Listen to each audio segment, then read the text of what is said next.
great honor to have you here. And within 5 minutes, he wrote back and said, George, it'd be a pleasure to be there. Count me in, send all my money to the Leonard Defense Committee, and I'll see you on December 6th. So December 6th came, and I told him to fly out early because I'd like to chat with him and do a little interview. And so he showed up, and I guess maybe about 8 o'clock in the morning, and from about then till about 6 o'clock, the time of the event, we sat around in my living room, and he told me all sorts of stories. I was a kid in a candy store, just sitting down, looking up, and realizing here's this becoming emerging mentor for me. And he really lit a fire and handed me a torch that day that I still carry.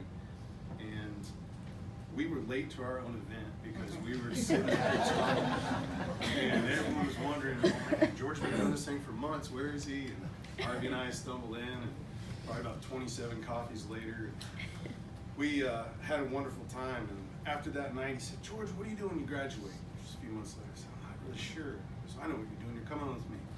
You're going to work on this project. I'm bringing the world to the elders and the elders to the world. And I want you to be a part of it. And I said, okay. And I had no idea what I wanted to do at the time. I was going to school to become a teacher.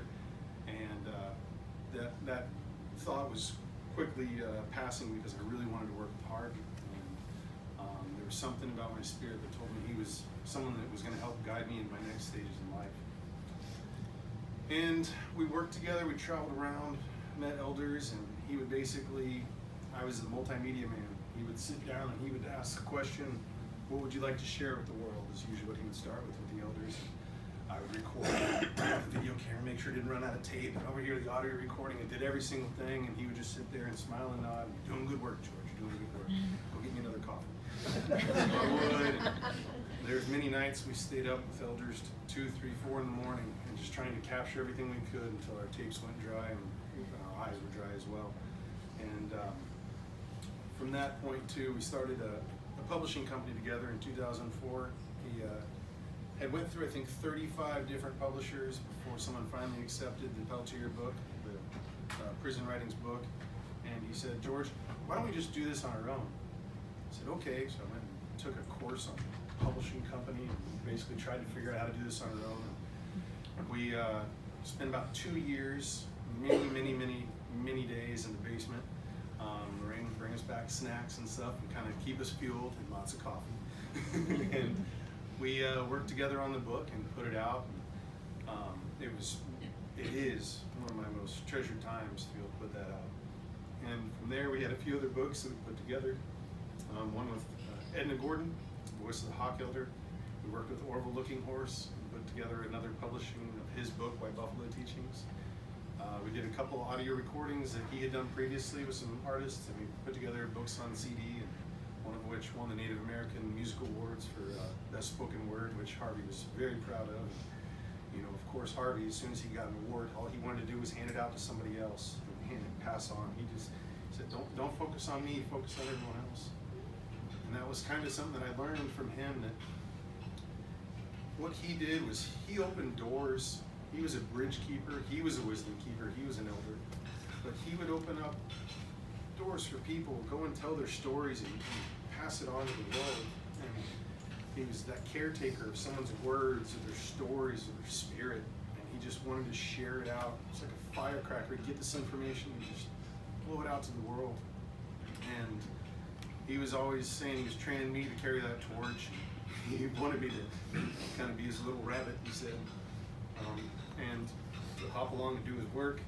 And he opened doors for me. And I remember my first sweat lodge with Orville Looking Horse, and all these other elders that I had met. And these places were people that it takes a long time to get into that door and be trusted by people.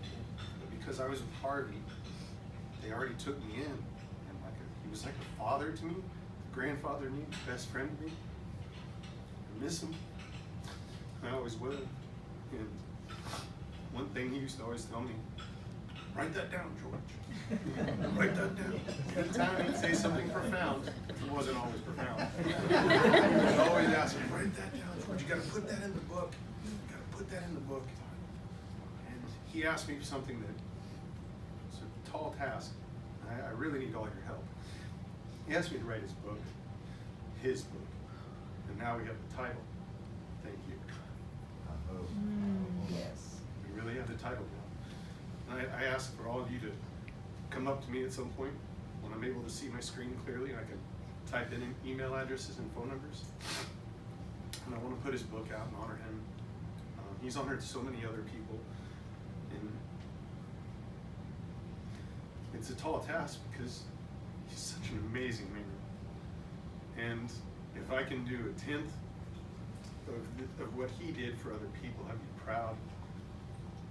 And so that book I really want to put out and have it be stories from all of you, all of his friends, and his family. And I want to have videos and old slides and just, it's a lot of stuff. I knew him from 2000 on. I didn't know him before. And so there's a lot of gaps to fill in that story.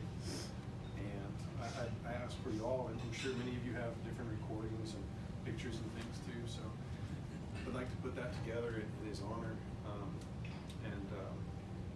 Yeah, so that's, I guess in parting, I just want to say that it's been an honor to have Harvey in my life. He's still in my life, and he always will be to the day I die.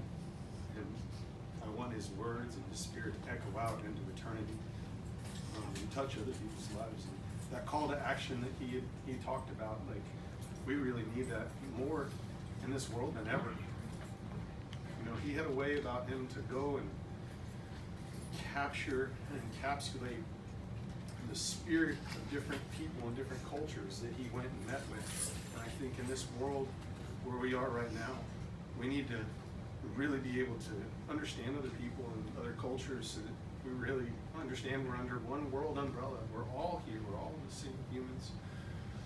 We all connect that. We talk about the spirit between us all. We're all related. And he was able to go in and tap into just the truth. He just asks, what do you want to share? And he can learn from people by being patient, asking the right questions. And he shared their words. He shared their messages. He shared their history. And he had his artistic license, and you have to be able to weave stories together. You weave fabric.